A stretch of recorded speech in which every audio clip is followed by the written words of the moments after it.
College football fans, welcome back to the College Ball Show.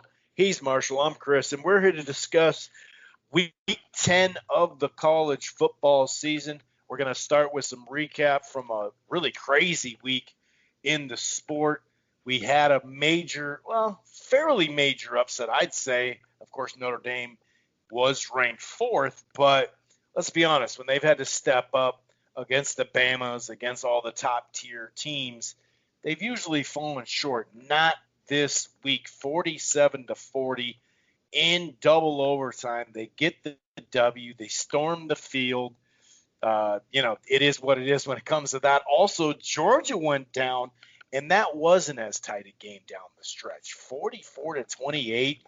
The Gators found some resemblance of a defense. We knew they had offense up the yin-yang. So that was big. And then you want to talk about a shocker to an extent. I shouldn't say a full shocker because we know Michigan is not Michigan even from a couple of years ago. But did we know Indiana is something? Like for real? Well, now we do. Not only did they beat them, they pretty much just handled them. 38-21.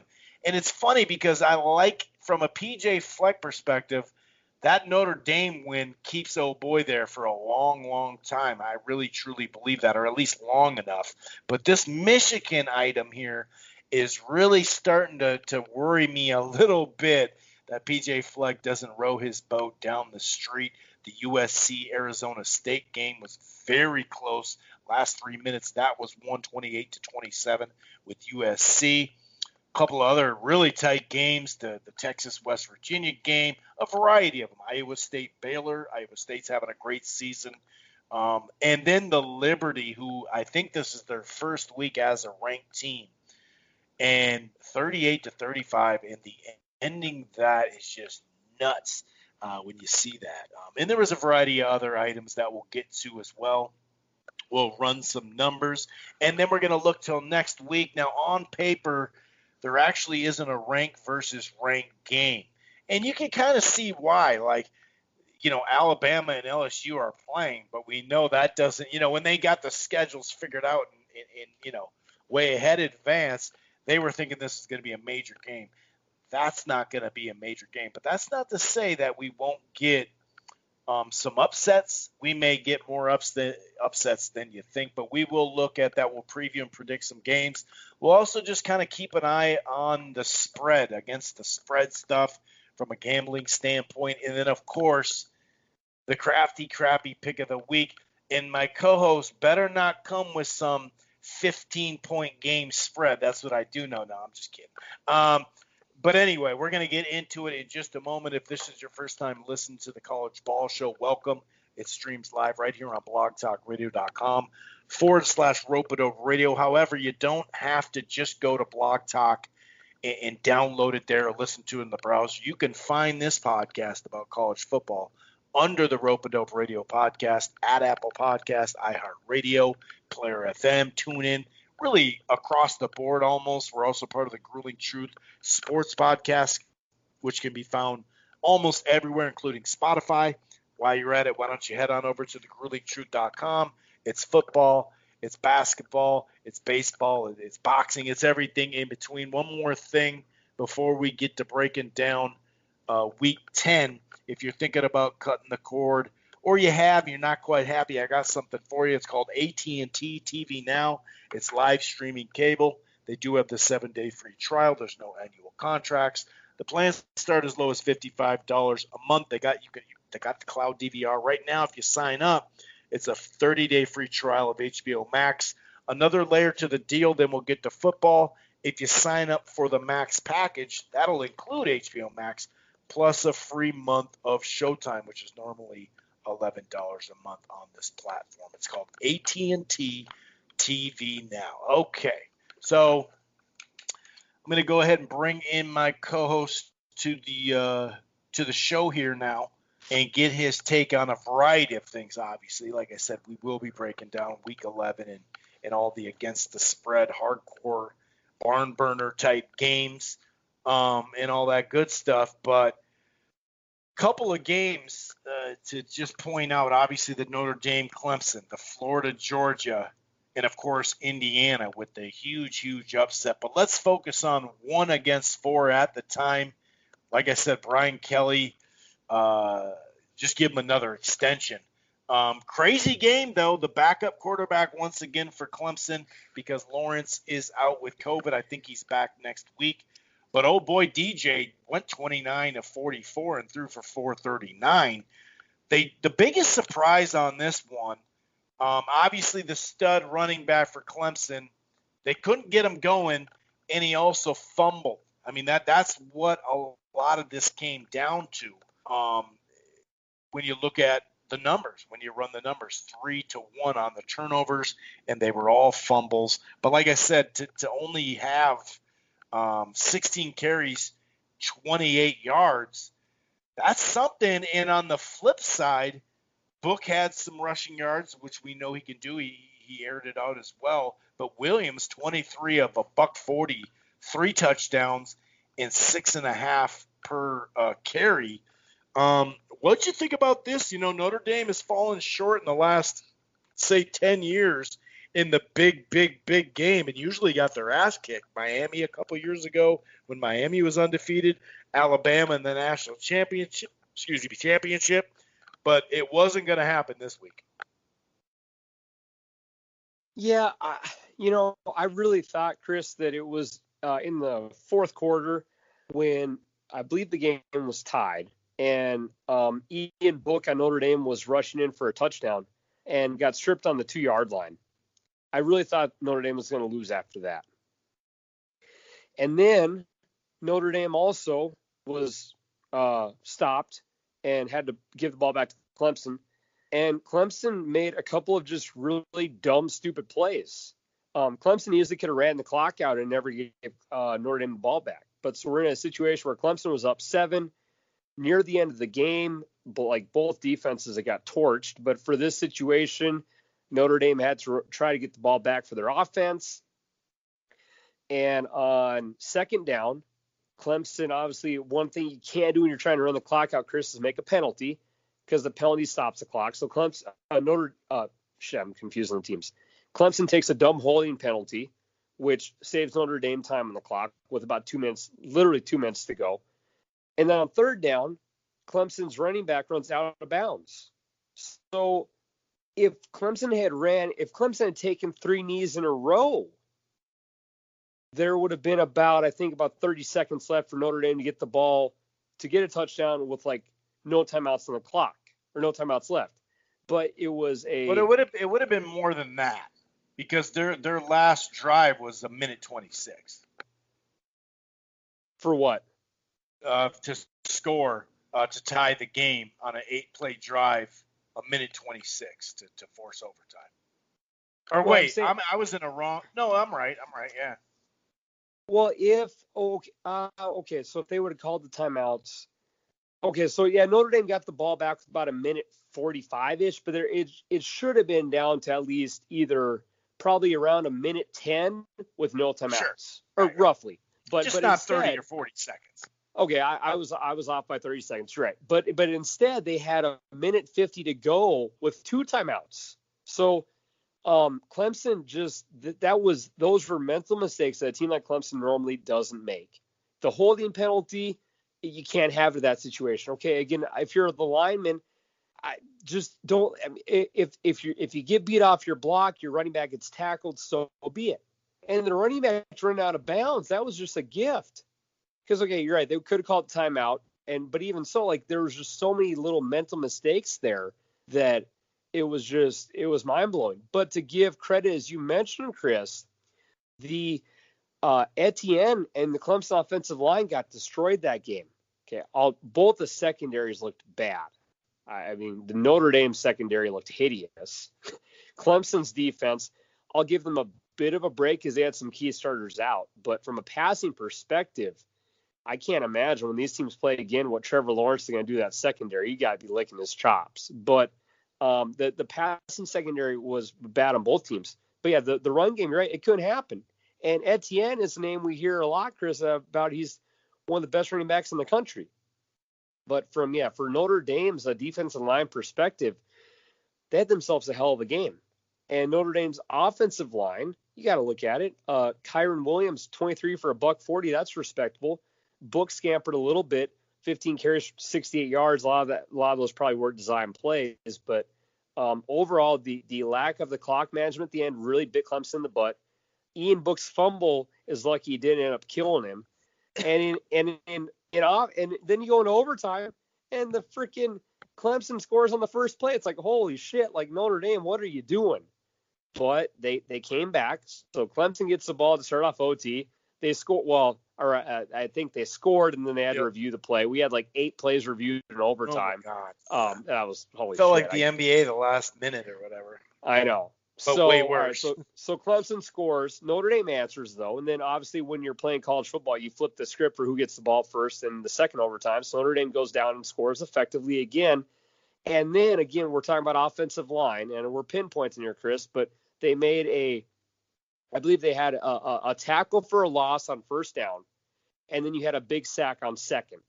And then you could kind of feel for the first time all night of like, okay, even Notre Dame's secondary, you can't screw this up. You're in overtime. It's like 3rd and 21. You just play prevent defense and don't make a dumb mistake. And they barely held on. But from a college football fan perspective, despite Nick picking a fumble and some offensive line mistakes, it was a super fun game to watch. It was your classic taking punches back and forth. And even though defensive play wasn't great, it's still fun to watch offensive shootouts. Like I thought the defense was bad, but who's ever not going to enjoy a game where you got the number 1 team on the ropes? It was a super fun game to watch, Chris. I do think that the Clemson kid, Uiagalelei, I believe that's saying it right, played pretty well. I mean, he was 29 to 44 for 439. Clearly, the kid had a pretty damn good day. Yeah, that's when you're saying Lawrence is going to tear him up. It's like, well, I mean, they got tore up pretty good. They did. I do think that Lawrence is probably a better quarterback. So I mean, if you're Clemson, clearly they could play again easily in 3 to 4 weeks. But overall, a fun game to watch. I think that there could try to be some potentially different game plans for defenses. I know that football has changed to the point now where offenses are hard to stop, but I would imagine watching film, both of the defense coordinators were disappointed in their team's effort. Again, you give Clemson a bit of a break for having some starters out. But, hey, Clemson finally lost. My last point, Clemson finally lost a regular season game. Sure, the backup was in. Sure, they're on the road. But for once, Clemson finally lost a conference game. Chris, the streak is over. I didn't listen to Dabo's press conference because I didn't care to. I'm sure he had some excuse of some unknown reason to man. But hey, they took him down. Like just the fact that you're maybe going to pay these players, it's totally, I can't get him to focus now. But hey, but from a Clemson standpoint, I'll throw it back to you. They're clearly not out of the national title hunt yet. Like they dropped down to number 4. But because it was a tight game and they didn't have the number 1 player in the country, that helps. So from a Notre Dame perspective, Chris, is this a game, and this is how you started your intro into this, is that are they back on the map now? Was this a convincing win like by Notre Dame, or a win of, hey, you beat a backup, it was a close game? Like obviously they're confident either way, but is this like, hey, Notre Dame can now go up against a Bama or a team like Bama, or was this, hey, Notre Dame pulled it off, but I'm still not sure they could compete for a title again this year? Or where are they at in your spectrum now after that win? Well, this year, I think as long as you're in the hunt, you can win a title this year because you literally don't know who in those games are going to be on the field for a fact. That's and true. You're right. The spread is not working or slowing down. And, I mean, like you said, there were some defensive guys out for Clemson. But literally, though, I got to give it up to go 91 yards and $121. I don't care who was on the field. That was a damn good, sure. So, yeah, I do. I think the confidence is there. And then Book, he's been through the ringer for quite a while. And they have lost those big games. But it was just at the highest level. So, yeah, I think so. I also think that they can get beat. And I wouldn't doubt, like, that when they go than likely they're both going to win out. So, and I say that loosely because we don't know if they get a spread in their team and some key guys out. Who knows? But I think that they'll both win out, and then, like you said, there'll be a rematch, and more than likely Trevor Lawrence will be there. More than likely those guys that weren't there on defense will be there because that's December 19th, so it's still like 5 weeks away. And then I believe I think I'll pick Clemson, and they could both go. I mean, I think right now it kind of looks like if Alabama wins out, obviously Ohio State, Alabama, Clemson, Notre Dame. That's what it's kind of looking like to me. But you're right about that. 39 straight regular season games gone, 28 wins versus ACC opponents, 25 wins in conference play straight up, and 14 of them were on the road. And they've actually had a nice little run. If you look, I know Notre Dame's had better than a nice little run as a program because it's been around so long. It's had a lot of success, obviously. Just of late, they haven't done as much. But when you look at it, I'm trying to find the stat. They now have, I think it's three separate streaks they've shut down. Here it is. So where the hell is it?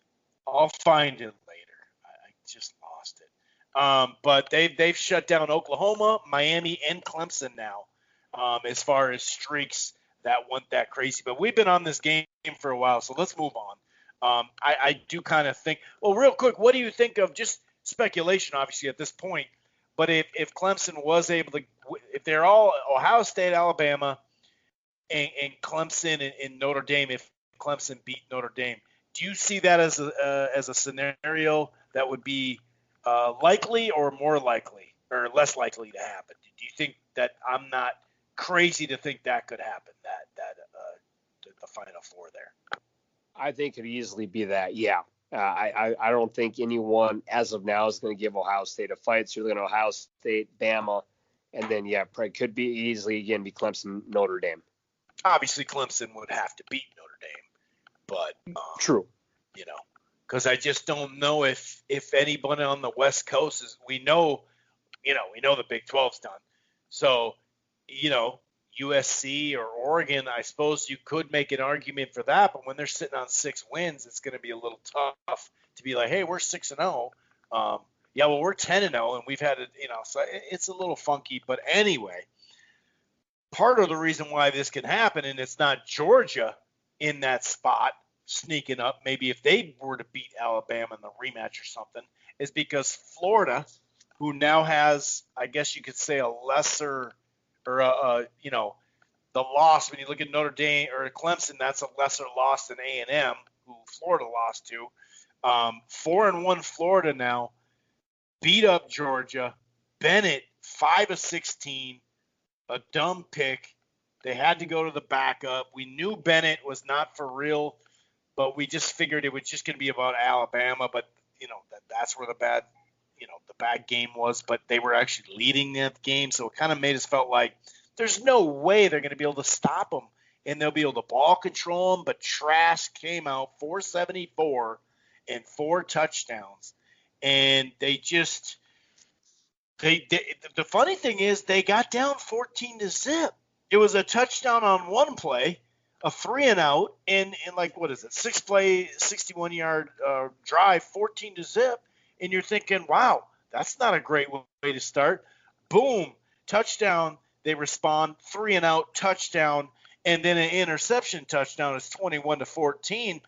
And Florida just never really looked back and ran away with the game. So to me, this is pretty surprising. Clearly time of possession, 37-22, 3 turnovers to 1, Georgia there. Look at this one right here, though. 2 of 13 on third down for Georgia. Were 7 of 16 for Florida, but 29-12 for first downs, Marshall.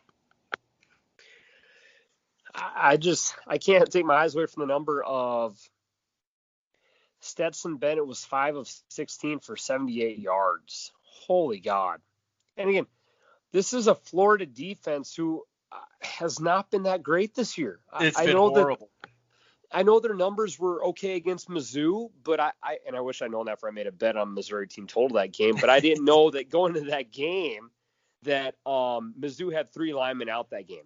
So, okay, so from my perspective, I wish I wouldn't have ever bet that, because obviously even a good college football team or a bad team, if you have 3 linemen out, that changes your perspective. And I thought that the Mizzou coach was a little passive on his calls. But anyways, like, okay, so the Florida defense looked respectable against Mizzou. But up until that, they've been pretty bad. So, and Georgia, this is a Georgia team who one half went toe for toe with Bama. Again, Bama's defense isn't great, but like, this is a Georgia offense who, for the most part this year, Chris, has been respectable. Okay, not great, but definitely Georgia's offense has been good. So where this Florida defense comes from, I'm not sure. Even against A&M, like that Florida game, that was like a track meet. Like I don't know what came over Florida or Georgia, but I guess maybe they had a good game plan. Maybe the quarterback really had a letdown game, something. But yeah, to be 5 of 16 in college, that's just, man, that's rough. Now, to flip the script, no one has really slowed down Florida's offense yet this year. I'll give them credit there. When they lost to A&M, that was a game where it was like high 30s to 40s. So, I mean, their offense for the most part has been good. Obviously, people love Kyle Trask. People love Kyle Pitts. So that keeps going on and on. In fairness, Pitts only had 2 catches that game. But I will give. Well, he got knocked out of the game with a concussion, though. Oh, okay. Well, I mean, here's this guy got a concussion. He might be in the hospital, and you're ripping him. Come on now. Well, okay, I watched a lot of college football. That was one game I did not watch. Okay, fair enough. I'll take the crow for that. But yeah, I'll give Florida's defense credit. That was a good win. Okay, obviously this is always a rivalry game. During a non-COVID year, you got the 50-50 crowd split, the world's largest cocktail party, even though they're not allowed to call it that anymore. So this normally is a big, fun rivalry game. But hey, I'll give Georgia some credit. I'll give Florida. I'm switching teams. I'm like being dyslexic with my football team today. I need to get my shit together. I'll give Florida credit. If you're Georgia, you now got 2 losses on the year. Your kind of last hope now is to try to win the SEC. If you can sneak in the SEC title game and upset Bama, that's kind of your last hope. Like, we talked about how Auburn's season is essentially over from their loss perspective. Georgia's season now from a national title perspective is going down. You're right, Chris. That really is opening the door for Bama to kind of tie all this in together. The road for Bama gets easier. I guess Florida still has a chance there, but that was just a loss I didn't expect. I'm happy I didn't bet the game because I probably would have taken Georgia with the points. But I guess if you're Florida, Georgia's now screwed. They lost the tiebreaker. They're screwed. They're screwed. They're almost done. It's Arkansas, Vandy, Kentucky, and Tennessee and LSU left on Florida's schedule. Oh, so. All right, Georgia, damn. Georgia's done because there's no way. I don't see Florida losing twice in that, and they'd have to. You're right. Well, shit. Man. If you're Georgia now, hell, you don't even get to play Bama. Nope. You better hope you had your chance against Bama. You better hope the Kyles both get sick or something. I don't know. But yeah, I will give credit to Dan. Well, I'm going to give credit to Florida football. Dan Mullen's been crazy this year. But credit to the Kyles. Nice one by Florida. And again, a good performance on defense because we've not seen Georgia's offense look this bad at all.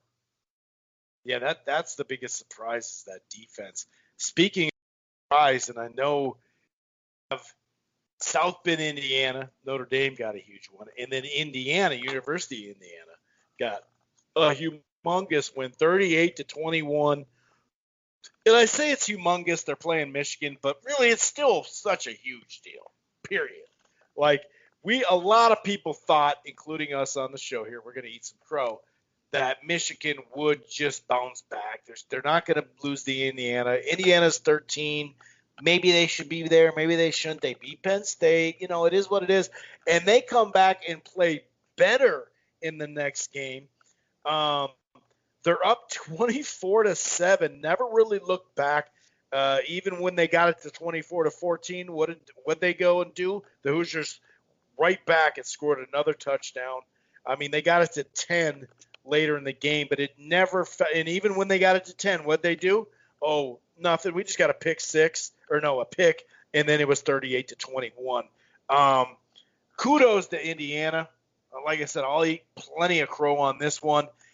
And here's the key. Once again, when we talk about Clemson not being able to run the ball, 18 carries, 13 yards, 0.7 is what we're looking at, Marshall. 0.7 per carry. I mean, that is horrendous. I mean, when did Indiana become the fearsome, like this run defense, like they got the Williams wall for the Vikings back in the day, not long ago? Obviously, the purple people eaters. But Milton threw some picks. He did as good as he could. Penix played phenomenal, 30 of 50, 342, 3 touchdowns, and they ran the ball. I mean, Michigan's in trouble, dude. And maybe I really mean Harbaugh. Yeah, every year we talk about the media talks about how it's Harbaugh keep a job. This year, it's starting to look really, really dicey. Because this was a Michigan quarterback who was Harbaugh's own. The first couple of years there, he was trying to have a running attack with a quarterback, and he was trying to have a passing attack, and he got the kid from Ole Miss, and now he's finally got his own guy, and his own guy has just been letting him down. I won't even really just go much on the inside of the game, but as we've said, Chris, before that we picked it last week, this was your typical call down spot. 2 massive wins to start.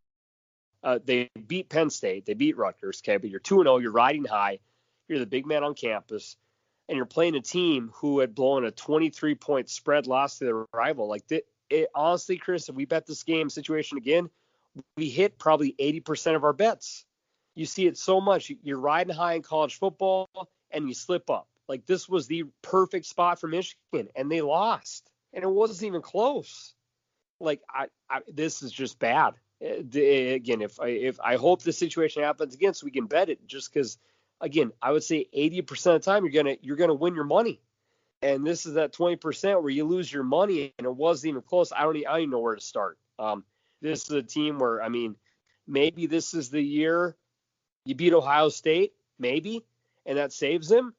But I don't think. Sure. I think if he loses to Ohio State this year, I think he's got to go. You're regressing, and you've had a lot of excuses for you. And now, as you always say, Chris, there was a couple of 2 calls that could have flipped the script on his whole time in Michigan to beat Ohio State, but unfortunately, they both went against him. But if you're Michigan, I mean, where's your optimism now as a fan? But I think besides Ohio State win, Harbaugh could really be looking at being done. And they're spending a ton of money on him. And I just think, I'm not saying he's losing the locker room per se, but the hope, like when you come up so close to doing what they did a couple years back, and then now it's like it's so much harder to get over the hump. And just one of those years go the other way, then these years don't matter as much because, hey, you got us there. You did this. True. Yes. It doesn't affect you as much. But kudos to the Hoosiers. Kudos to the quarterback. Kudos to the program. I mean, I definitely underrated them. And just to follow up off that Notre Dame, since 1936, the poll era when it kicked in, it was 36 games, obviously Clemson. Oklahoma, they ended. This is a 45-game regular season streak in 1957. They ended that one. And then Miami's 36-game winning streak in 1988 is what they ended. Here's a little bit more stats here with the games we just talked about. Georgia had not allowed 400 yards passing in a game since 2009. They just let it go back-to-back games. And then Trask became the first SEC player in the history of 4 passing touchdowns in 5 consecutive games.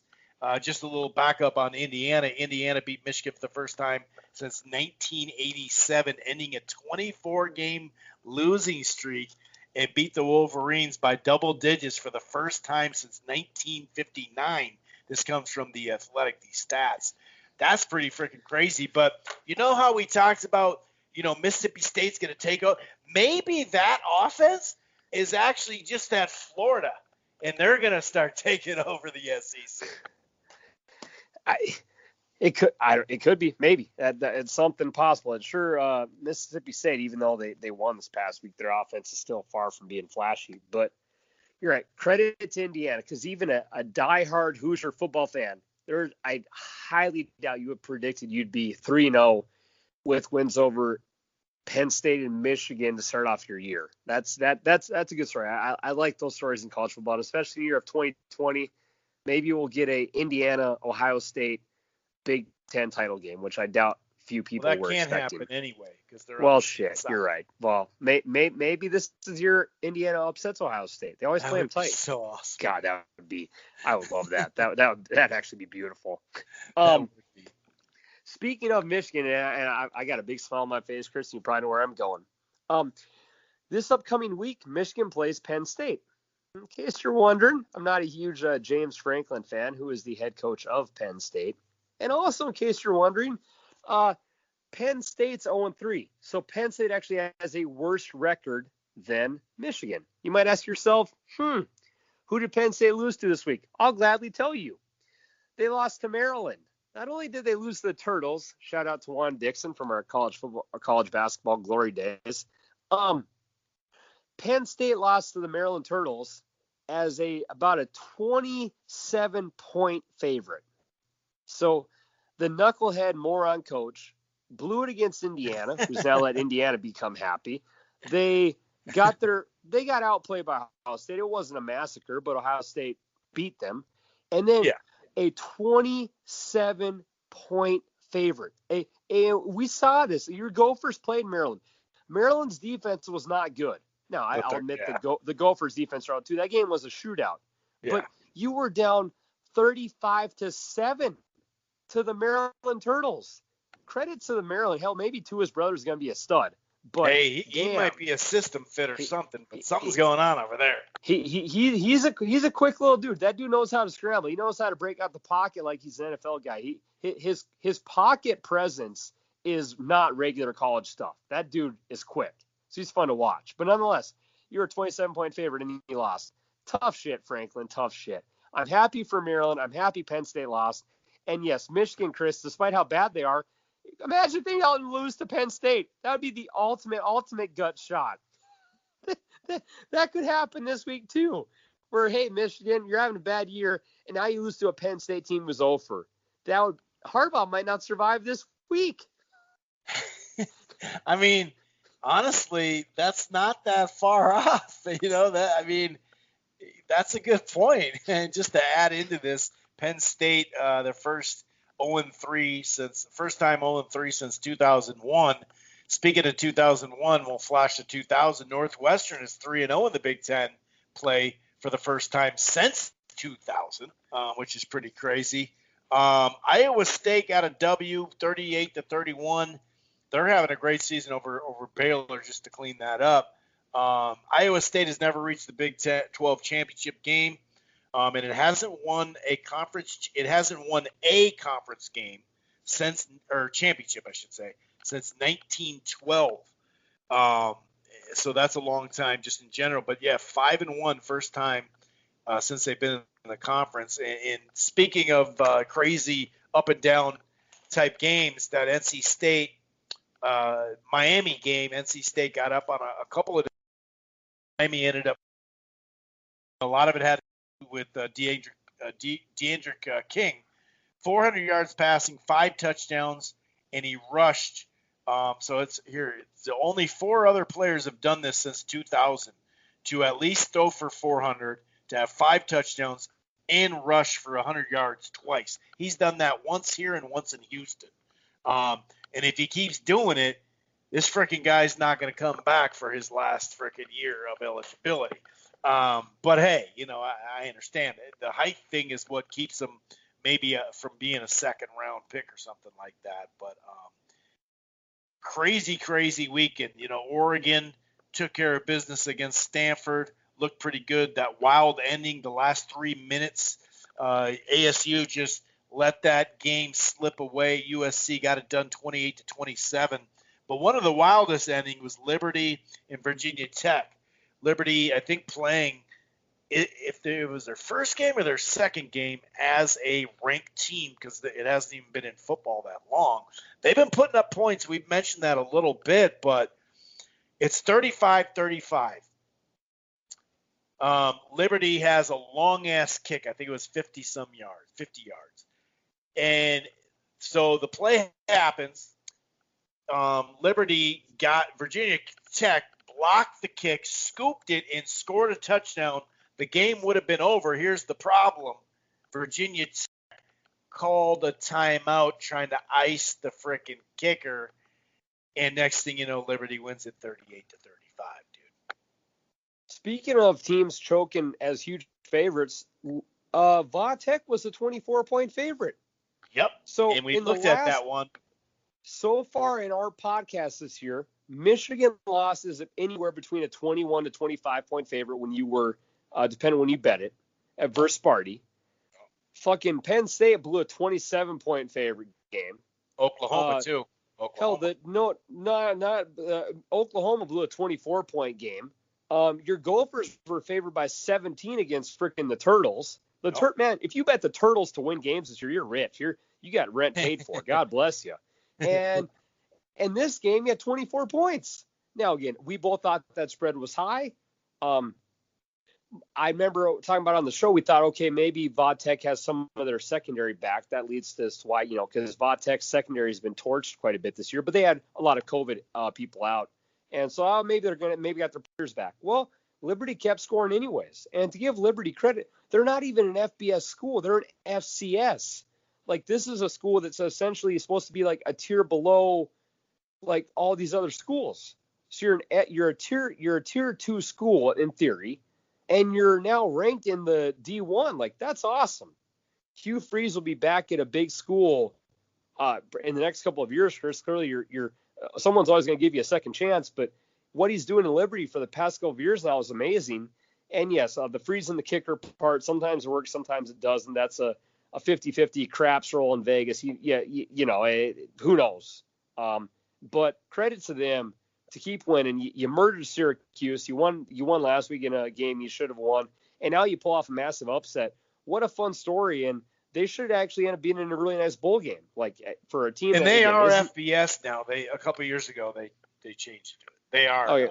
Okay. Well, that's why I do see a lot of the sporting apps that need to get their stuff together, because I know like on the Scores app and some different gambling apps, they still post them as an FCS schools. So nonetheless, they're a fun underdog story to enjoy.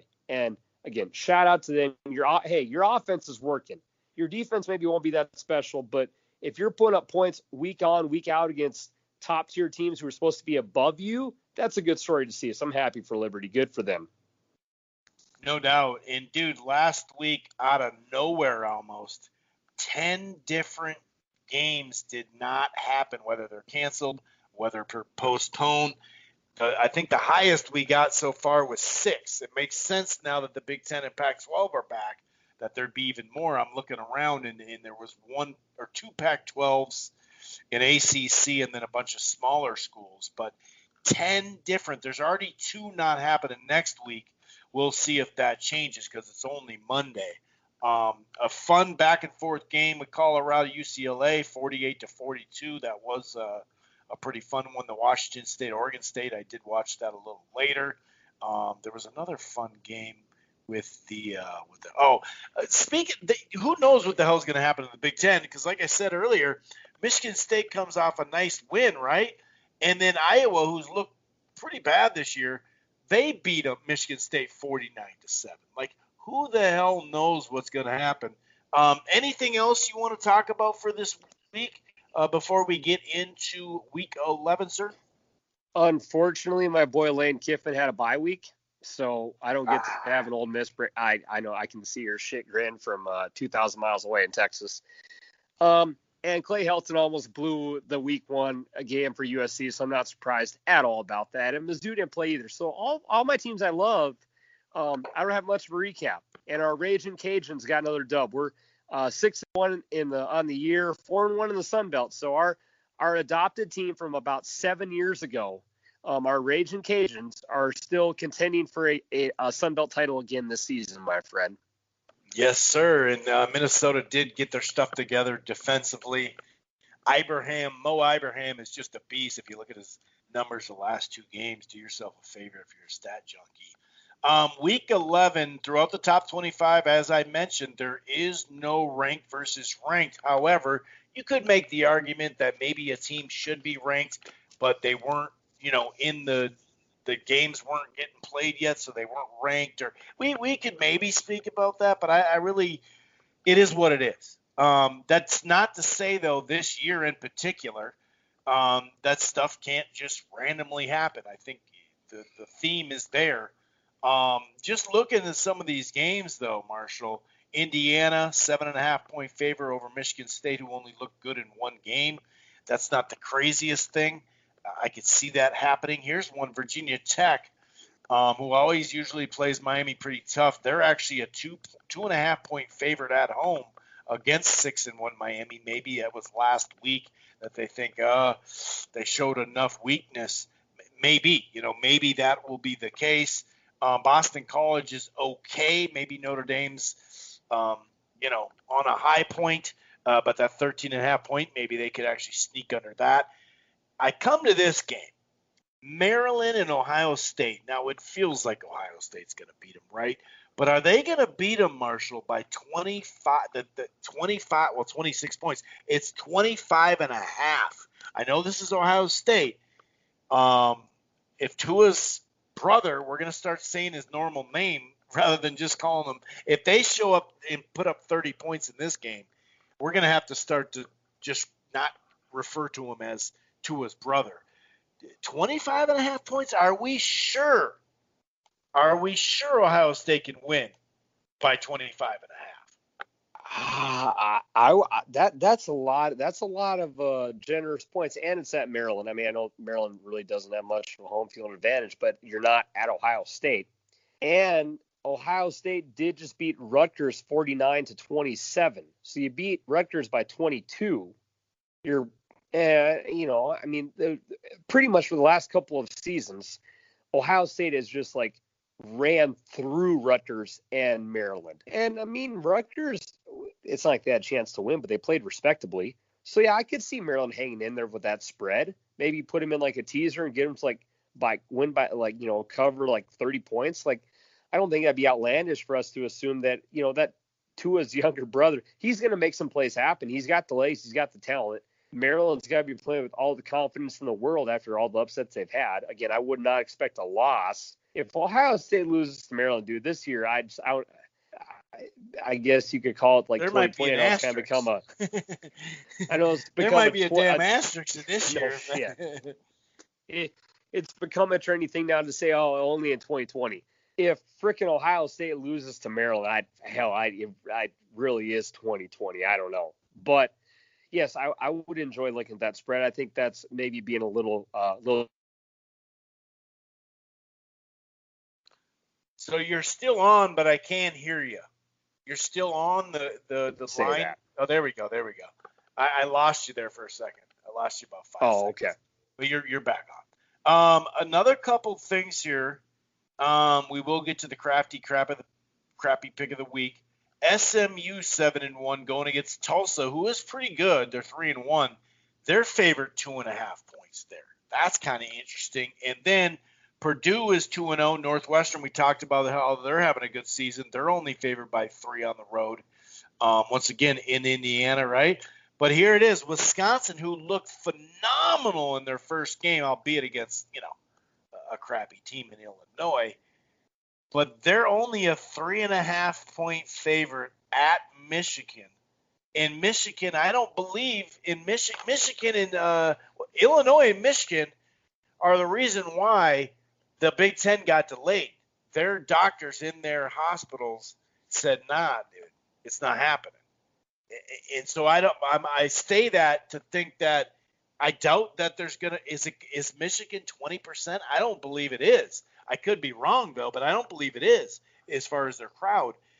So Wisconsin's only going to win by 3.5, but here's the kicker. When was that? So 1, 2, 3. Is their starting quarterback back, though? So they played 10-23 in that first week. and they games got suspended, so actually, or got postponed. Oh no, actually just canceled. Last two, 1, 2. So I don't think he's allowed back yet. Yeah, because you got to be 3 weeks. 3 games. Yeah, you got to be 3 weeks. But wouldn't this? Oh yeah, 3 weeks in a row because that was 20. Well, you know what? Is it 3 games or is it days? Because I think it is 3 games because they did play on a Friday too. So wouldn't that be crazy if they said, well, it's 3 weeks. 3 weeks. It's been 3 weeks. We're gonna have to play them, and so that's why it just clicked right there. That's why it's such a close game because they're on their third string quarterback. Yeah, I mean, Michigan or not Wisconsin, like, dude, that kid came out and was like 24 of 25. Like, people thought, oh my God, Wisconsin has a quarterback this year. And then, of course, you and I have both been to Madison. It's a fun college city, to put it nicely. He went out and got a little too intoxicated on State Street. Of course, got COVID, and you go from being the hot shot stud on town to, oh, you're now on COVID protocol. Again.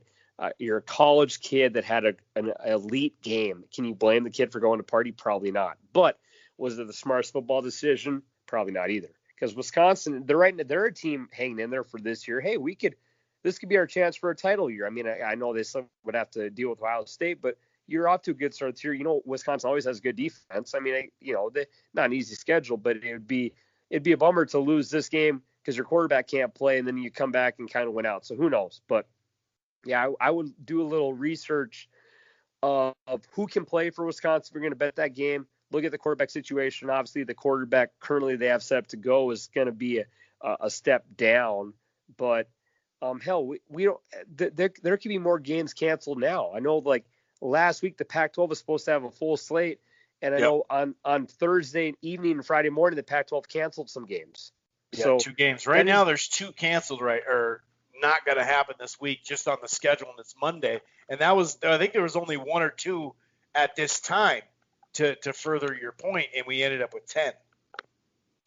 And that's the tough part about betting now. We talked about this, I think, on like the second podcast of the year, of that if you're going to bet college football, you really got to wait till, and I know some people say, oh, you got to bet the line value, like make a bet Monday before people jump on it, which normally applies. But what if the quarterback for a team you bet on and you get your value, what if he's out? Or what if, like Vodtech, when they lost all their secondary, like what if your team gets the bug? Like, hell, there's talk that they're not even going to have Bama LSU can be postponed this week or canceled because of LSU's COVID. Like, you really don't know. And betting college football this year is really dicey until kickoff just because anything can happen. And on top of it, in the NFL, they kind of make that kind of known. In college football, a lot of these coaches don't say shit. Like, they don't want you to know anything.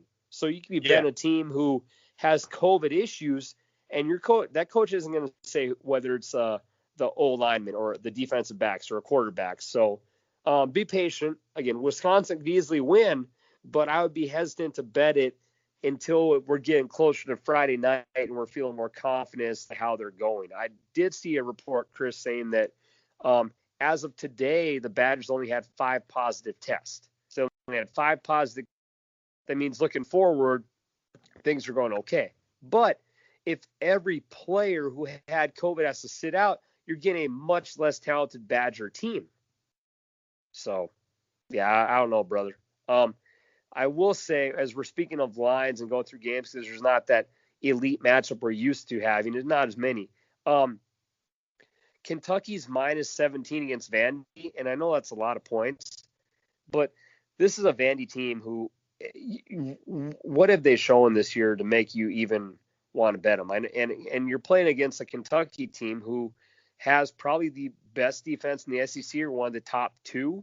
So if we're talking betting, I know 17 points is a lot, but Kentucky's going to get theirs against Vandy, and I don't see Vandy's team doing much anything at all against Kentucky's defense. So may put that in a teaser, like find another team you like and bet Kentucky down to like minus 10 or minus 11.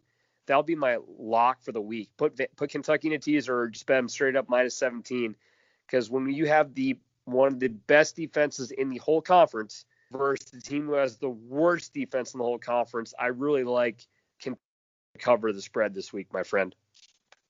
All right, let's make some predictions, and then we'll get to the crafty, crappy pick of the week because we are hitting the 50-minute mark. Miami, Virginia Tech, who do you like in that one? Hell, Virginia Tech was embarrassing against North Carolina. They lost to Liberty, which is not an embarrassing loss, but still a loss. I could not bet Virginia Tech. I got to go with your Canes just because offensively, I think they're going to score on Va-Tech. Va-Tech's defense has had issues all year, so I'll take your Hurricanes. I'm with the Canes too. Do you think Indiana will not have a sleeping demon when Michigan State jump up on them? Do you think will they be hung over or not, or will they get the job done against Michigan State?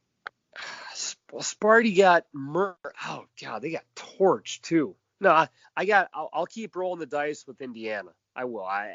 Michigan State got embarrassed in Iowa. So yeah, I'll take the Hoosiers. And then Wisconsin, Michigan. It's such a tough one to call because we haven't seen the quarterback, but we sure have seen plenty of the Wolverines. What do you think here? I mean, I all of a sudden like this spread because you're like, yeah, it kind of is a pick 'em game on your third string quarterback. Oh Jesus. And I apologize because earlier in the show I did say that Michigan was going to play Penn State. That was a slip up on my part. That game, I'd misread my schedules. I thought they were playing each other, which would have been epic. But that game is in a couple of weeks. I would check who you're going to bet and see the quarterback situation. If Hurts can come back and play, Wisconsin's a valuable option. If you have a third-string quarterback against a Michigan team that's probably trying to do all they possibly can for a win, I wouldn't bet the game. I will pick. Oh God. Yeah, I wouldn't touch this thing. Jeez, I wouldn't touch the damn game. If I had to pick, I would take Michigan just because I'm not sure of the injuries and the COVID rules that apply. Because unlike the SEC, the Big Ten is super strict. I believe the Big Ten said if a player gets a positive COVID test, you must miss 3 games. And it shuts down the roommates too, because they come in, they come in contact. So I think you could be I think you could have a Wisconsin game this week, but you're facing you could be having a Wisconsin team that's like 70% of their skills and talent. So yeah, that's tough and dicey. Either much, No, yeah, that's not really sharp. Hard. Now spot. they run the shit out of the ball, but yeah, for some reason I'm going to pick Michigan. Okay, I just feel like I do your research. Wait till you can find out Saturday morning. Hey, Michigan starting so and so, or see who Wisconsin starting as well, just to have a little bit of a better angle on. If not, you're flipping a quarter to win that bet, unfortunately. No doubt. All right, let's get to the crafty, crappy pick of the week and shut this one down here, sir. All right. Well, last week, speaking of Vandy, Vandy did lose. Unfortunately, Mississippi State's so bad. Hell, they only scored 24 points on Vandy. And Mississippi State won 24-17. Didn't quite cover the spread. Unfortunately, all the former mobsters and proud alumni of Mississippi State didn't quite come through. But we did pick the technical winner, so I guess that was kind of a good and a bad. He set me up. He set me up to fail. Is what happened. But we'll move on. Now, okay, we're going back to now. This is some big news here. We're going back to another major conference. But here we it better not be a 14-point spread, or I'm not picking it. How about that? That's fair. That's fair. I wouldn't do that to you 2 weeks in a row. But these are 2 shit teams. Now we normally find like the Sun Belt or like the conferences no one's ever heard of. We normally have like the Middle Tennessee or Rice or like random schools. But these are schools people know. But this is one of the worst games on the map this week, which actually is going to be played in my backyard. Okay, so we have a relative backyard in the state of Texas. We got the Baylor Bears, who are 1-4 this year, who are pretty damn abysmal, against a Texas Tech team who, if you didn't recall, blew a 14-point lead with 3.5 minutes to go against Texas and lost in overtime.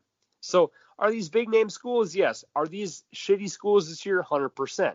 So, Chris, again, this is only a 1.5-point spread. We're going big schools here, but this truly is a crappy game if you look at their win-loss records this year. So we got Baylor at 1-4 against a Texas Tech team that's 2-5. We're going to Lubbock, Texas. This is a and that's 3 all the way p.m. open, right? It's all the way open there. Oh, God, we have a million people with corona, so I'm sure it'll be a packed stadium with, God knows what to expect in Texas. We're such a mess in this state. It's a 3 p.m. Central Time kick. Now, normally all of our games we pick for the crappy pick of the week are ESPN Plus. This game is on FS1, Chris, so we're getting a little more credibility. You can actually watch this game. But I feel bad for FS1 that they were stuck with this game because, again, out of 9 games played, these teams have, out of 12 games played, these teams have won 3 total. So it's not exactly a high-flying affair. But what's your gut say, man? Red Raiders, Baylor Bears. I believe this is the first appearance for both of these teams on the crappy pick of the week. Yeah, it definitely is. And it is definitely crappy. I mean, I did breeze by one that would fit old school, but I like doing this. I like doing this once in a while, as long as, like you said, it's not a setup. You know what I mean? Like you set me up last week. But I mean, Baylor hasn't won since the opener, so that's never good. And like you said, Texas Tech, they've been in some games. They weren't in that Oklahoma game. Yeah, this is definitely it, no doubt about it. Remember, Texas Tech almost lost they beat Houston Baptist by 2 points. And they give up 40 points a game. Baylor can't run the ball, only 88 yards in college. That is actually really bad. The defense passing Texas Tech can pass and run. So they got a better offense, but not really. I mean, it's 30 points to 27, but their defense is just garbage. They're giving up 300 yards in the air and $175 on the ground. However, Baylor's giving up $181 on the ground. So, I mean, this is truly a crappy game, no doubt about it. I'm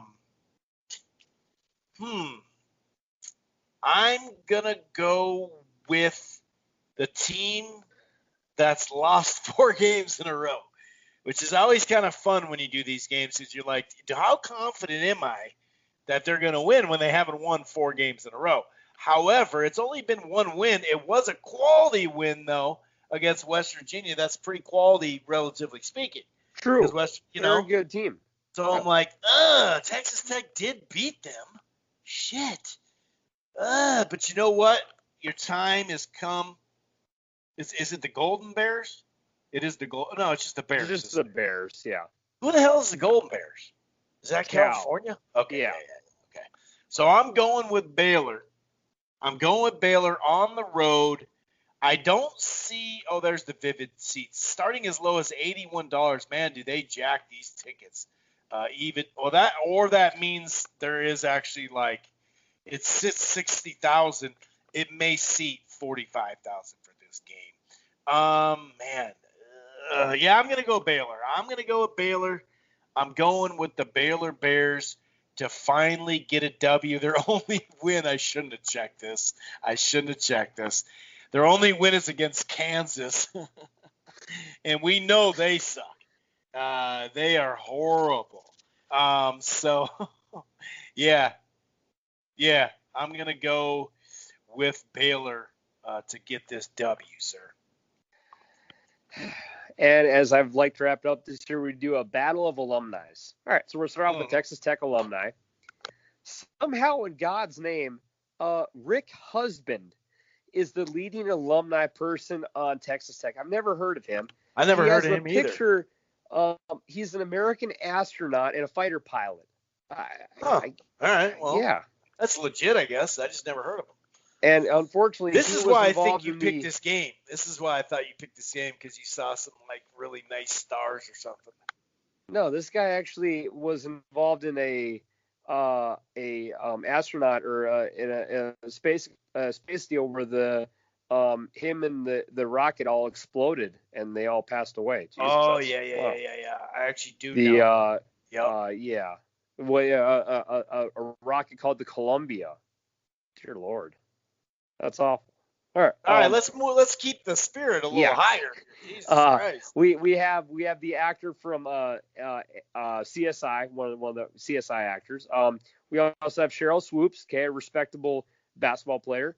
Wes Welker, okay, a good football player. Yeah. John Denver. John Hinckley Jr., not exactly back to positive. John Denver should have been up there first. Sorry. I agree.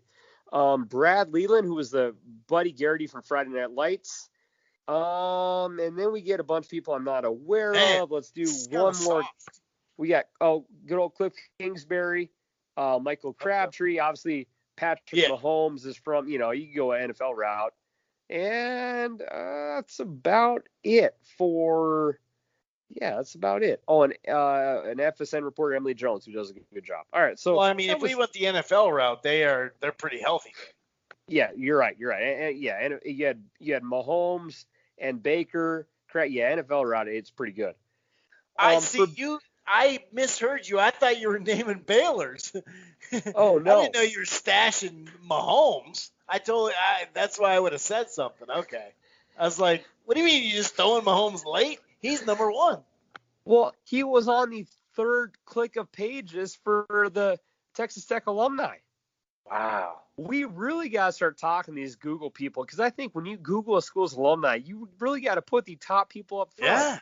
I mean, do you want them to come to your school or not? Your budgets are fucked up right now. You better get more people in your school. Mahomes is on your third roll page of alumni? That's disrespectful. I don't know what else to say. Hell, even wasn't even Baker or Texas Tech. They got to improve their shit for Google. All right. Yeah. For Baylor alumni, the first name mentioned is Angela Kinsey. She was Janet from The Office. Okay, so she was a popular actress. Like, that was a good show, but I don't know if she's number one. Comedian Jeff Dunham, number 2. RG3, number 3. A lady named Joanna Gaines, who is on the Fixer Upper HGTV show. Good old Rand Paul. People either like him or hate him. I'll leave politics out of this episode. Trey Wingo from ESPN. Quincy Acey, who's a basketball player. Baylor's had a couple of basketball players here and there, obviously. Brittany Griner, a very, very, very talented WNBA player. Who could kick your ass? Willie Nelson. And then there's Willie should be number one. Willie should be number one. Wow. We gotta figure this Google shit out, dude. He's on the third roll too. So we got a battle of Willie Nelson. Willie Nelson and Mahomes are both on your third row. That is such a slap in the face to two great men. I'm just being honest, Chris. That's crazy. Like, you'd think don't you want admission? Like, dude, man, wow. So in the battle of Willie Nelson against Mahomes, who do you side with, my friend? I mean, Willie's been doing it for longer, I'll say that. And he's still alive. So I guess I'd do Willie, but Mahomes is this freaking guy in about a season is going to have all the records, it feels like. He quietly has 28 touchdowns and 1 interception this year, and it's not like people even know about it. That is crazy. So I guess we'll go. We'll go with Baylor for the win, Texas Tech credit for alumni, and help put Mahomes as the first person on your sheet. I mean, you have people who are probably Googling, who went to college here? Like, I want to check it out as an interested high school kid, and you're like, Mahomes is on the third page, man. They must be a loaded school. No, not really. Google's just slacking for some reason. I'm not sure why. But on that note, as Chris has said many times, since we've done this podcast for over 7 years now, when there's a lot of games that don't have the sexy matchup with rankings, we normally have a really fun show the next week. That there's some upsets going to happen. Something crazy is going to occur. Hell, it seems like every week we have a 24-point favorite losing games this year. So you're going to be in for a good week of college football despite the lack of matchups. We would talk about Alabama, LSU, but that's a 28-point spread. So until then, stay safe. Huh? What'd you say, brother? Oh, I was saying that's nuts that we didn't even really talk about that game, dude. That usually is the game. This will be like the first and last time that happens. But as it's a 28-point spread, and LSU is in fear of not playing the game because they've had COVID all year. So, yeah. And they've been right, consistently shitty. True. So until then, wear a mask, stay safe. The numbers are skyrocketing, so we all want, hopefully, this football season to finish and people to stay safe and avoid hospitals and all that good stuff. So wear a mask, stay safe, enjoy the upcoming holidays with your families. The boys are out tonight. Peace.